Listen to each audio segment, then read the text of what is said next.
Many years later, as he faced the firing squad, Colonel Aleriano Buendia was to remember that distant afternoon when his father took him to discover ice. How many tenses were in that sentence? You might not notice it at first, however the tenses change 3 times. As he faced, was to remember, and took him to discover. The structure and content of this sentence is crazy when you think it through. Marquez is describing in the past the colonel's future act of remembering as having already taken place. I know, it's a lot to take in. But why is this so important to think about and reflect on? Well, it's the first sentence in his work, 100 Years of Solitude. Marquez understands the significance of first impressions. Every opening line and every title, they're all integral to the main theme of each of his stories that he writes. Taking note of his openings is the key to understanding his work. Like this sentence, for example.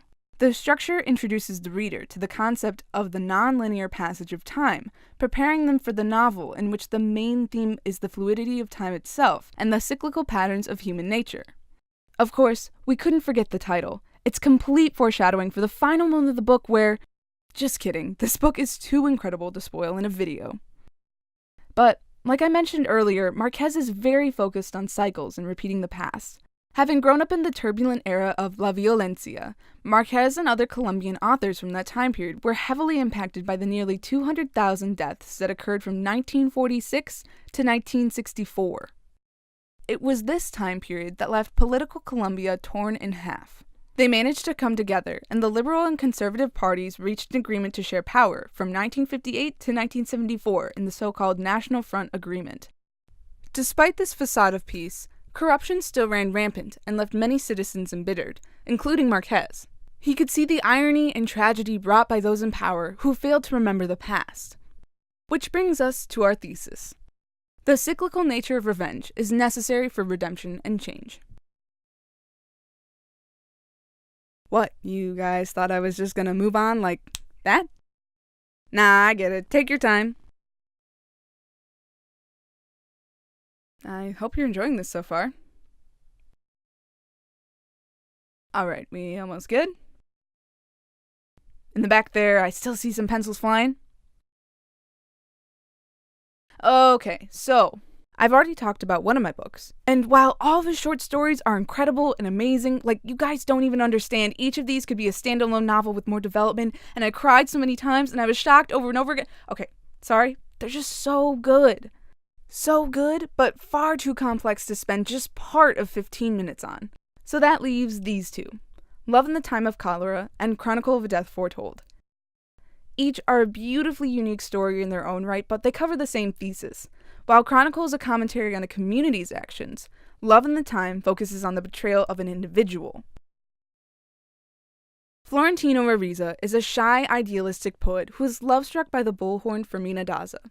Although seemingly opposites, they are immediately attracted to one another. Florentino is scorned when Fermina abandons a life with him for someone of a higher social class. He's consumed by his anger, praying that the lightning of divine justice would strike Fermina Daza. Following her marriage and subsequent pregnancy, Florentino resolves to wait for her, moving on from his adolescent ways and eventually developing into a fully functioning adult. Florentino finds change through seeking revenge. On the flip side, Chronicle is the prime example of the ramifications for thoughtless violence. Using the ironic and ludicrous notion of redeeming their sister's honor, the Vicario brothers set out to murder her alleged lover, Santiago Nassar. Alright, please note the alleged here, people. The town didn't know if this guy actually took her virginity and made her unable to marry, but everyone chose to ignore that fact, so he would be murdered for something he probably didn't even do. In the end, the lawyer stood by the thesis of homicide in legitimate defense of honor, which was upheld by the court in good faith, and the twins declared at the end of the trial that they would have done it again 1,000 times over for the same reason. The people, the court, and even the church are so enraptured by the lofty concept of the defense of honor that they lose the humanity that even allowed them honor and dignity in the first place. They've gotten their revenge, restored honor, and returned everything to its rightful place through Nassar's death. Yet, the town remains fundamentally changed after the murder. Revenge is the catalyst and ultimately necessary for change. Marquez's thoughts and ideas do change forms through each of his works. That's part of the reason why he's such an interesting read.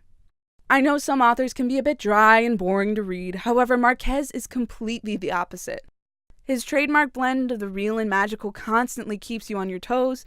I found myself having to distrust the narrator many times, as they were so accustomed to the fantastical things that were occurring in the story, they stated them in a plain, understated tone, so matter-of-fact that I barely realized what was happening shouldn't be happening. I'm looking at you, Rebecca, eating your dirt with your creepy glowing eyes.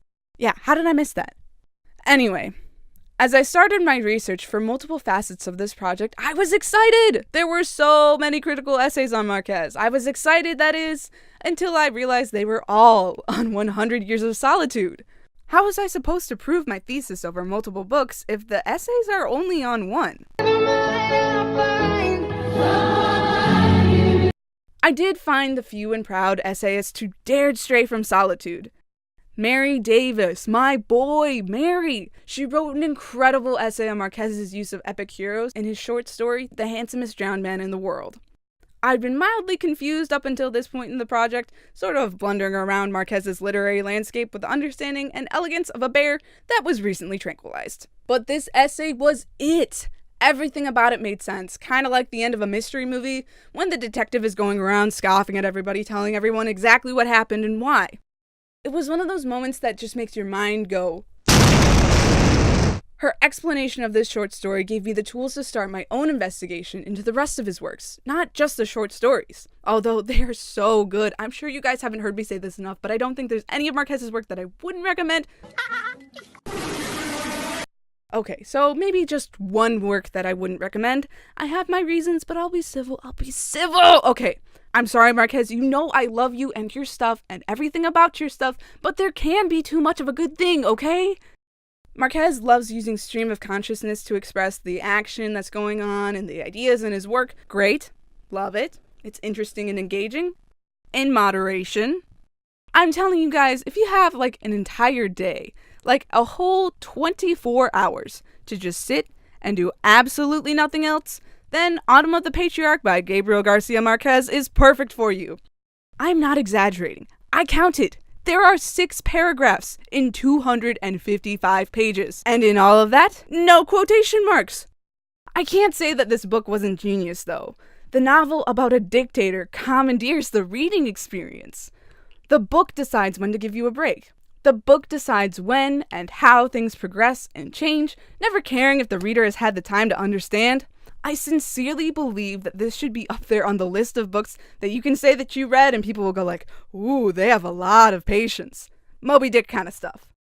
Okay, getting back to the research. The general consensus of critical analysts is that Marquez is a really, really good author. I think you could read his books a dozen times over and still find something you didn't see before. One analyst said that his works create a fabulous environment, and the Caribbean becomes as prodigious a sea as the Mediterranean was for Homer, while others compare his style to the Brothers Grimm, positive that he has earned his entry into the great line of anonymous tellers of the fairy tale. He's kind of like one of my favorite directors, Edgar Wright. Go on YouTube, type in his name, and there are thousands upon thousands of video essays analyzing his movies. There's so much care and thought and planning put into every frame, every line. I feel like it's ridiculous that a movie with that much care ever gets out of production and into theaters. Many people don't like his directing style, but I think it's because they sit through the first 5 minutes and they get it into their heads that they don't like the movie from the beginning. But it's the content, the whole story, that makes each of his movies incredible to watch. Baby Driver is my favorite, though. Okay, I'm gonna be honest, I picked my author because someone told me to. I wasn't just blindly following what they said, though. I was actually dead set on having a playwright at first, because I do so much with theater, but the way that my friend talked about Marquez was with a passion that I'd never seen from him before. And the second I saw the words magical realism, I was sold. As I read, I loved each book more than the last. I couldn't get enough of Marquez's work. Of course, anyone who's read Marquez knows what my next sentence is going to be. 100 Years of Solitude was my favorite book. Marquez eloquently tells the tragedy of the Buendia family and their town through 3 different generations. Masterfully toying with timelines and chronology, the Colombian author provides a hauntingly beautiful portrait of Latin American colonialism and a cautionary tale of what happens when we fail to remember the past. It's just such a rich and beautiful story, wildly funny, exciting, and completely engaging from start to finish. To be honest, I struggled during second semester, physically, mentally, emotionally. It was a tremendous effort doing any portfolio work at all. As each deadline came up, I really had to get on my own back to get the work done. I often spent days angry at myself for not being able to muster up the energy to do just one journal entry. As my health improved, so did my work. It was really helpful to set personal deadlines ahead of my actual deadlines. That way, even if I was late for my own deadlines, I would still have most of the work done before the real deadline came up. It was like a parachute of safety for my grades that kept them from plummeting into the ground. More helpful still was the encouragement I got from my peers, especially Drew Trantz. He inspired me to work harder, and really, you guys would not believe how much editing other people's work can help you with your own. I'm not saying that you should run around trying to edit everybody's papers, but looking at people's writing and helping them to improve their ideas often gives me inspiration for my own stuff. It can be intimidating to try and make the best first impression. However, Marquez shows us that it's the content of the person that matters more. So the next time you need to make a good impression, don't agonize over how to impress them. Find a way to show them who you are.